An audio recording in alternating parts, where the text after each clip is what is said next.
తెలంగాణలో నేటి నుంచి ఓటర్ల జాబితా సవరణ ప్రక్రియ ప్రారంభం కానుంది. ఈ నేపథ్యంలోనే అధికార కాంగ్రెస్ పార్టీ అప్రమత్తమైంది. తాజాగా కాంగ్రెస్ పార్టీ జూమ్ మీటింగ్ నిర్వహించింది. తెలంగాణలో నేటి నుంచి ఓటర్ల జాబితా సవరణ ప్రక్రియ ప్రారంభం కానుంది. ఈ నేపథ్యంలోనే అధికార కాంగ్రెస్ పార్టీ అప్రమత్తమైంది.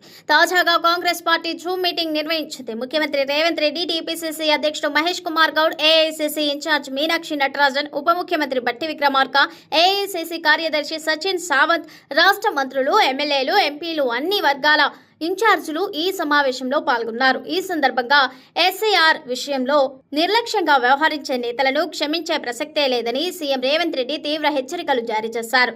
పని చేయకుండా పార్టీకి నష్టం కలిగిస్తామంటే చూస్తూ ఊరుకునేది లేదంటూ హెచ్చరించారు. ఎస్ఐఆర్ గురించి గ్రామాల్లో సర్పంచ్లతో ప్రచారం చేయించాలని సీఎం రేవంత్ రెడ్డి హితవు పలికారు. ఈ ఎస్ఐఆర్ ప్రక్రియలో పనిచేయని వారికి 10 రోజుల సమయం ఇచ్చి చూస్తామని, అయినప్పటికీ వారి పనితీరు మారకపోతే వారి స్థానంలో ఇంకొక వ్యక్తిని నియమిస్తామని స్పష్టం చేశారు. నేటి నుంచి రాష్ట్ర వ్యాప్తంగా ఎస్ఐఆర్ ప్రారంభం కానుండటంతో కాంగ్రెస్ పార్టీ చర్యలు చేపట్టింది. ఎస్ఐఆర్ ప్రక్రియలో ఎలాంటి నిర్లక్ష్యం లేకుండా ఎమ్మెల్యేలు, నియోజకవర్గ ఇన్ఛార్జీలు, బూత్ స్థాయి నేతలు అలర్ట్ గా ఉండాలని టీపీసీసీ చీఫ్ మహేష్ కుమార్ గౌడ్ సూచించారు. ఓటర్ల హక్కులను కాపాడటంలో కాంగ్రెస్ పార్టీ శ్రేణులు కీలక పాత్ర పోషించాలని టీపీసీసీ చీఫ్ పిలుపునిచ్చారు. ఓటర్ జాబితా సవరణలో ఎలాంటి నిర్లక్ష్యం ఉండకూడదని, దేశవ్యాప్తంగా బీజేపీ చేస్తున్న రాజకీయ వ్యూహాలను గమనించి దానికి అనుగుణంగా చర్యలు తీసుకోవాల్సిన అవసరం ఉందని పేర్కొన్నారు. పశ్చిమ బెంగాల్ ఎస్ఐఆర్ ప్రక్రియలో జరిగిన పరిణామాలను ప్రస్తావించిన మహేష్ కుమార్ గౌడ్, కాంగ్రెస్ పార్టీకి అనుకూలంగా ఉన్న ఓట్లను తొలగించే ప్రయత్నాలు జరిగే అవకాశాలున్నాయని తీవ్ర ఆందోళన వ్యక్తం చేశారు.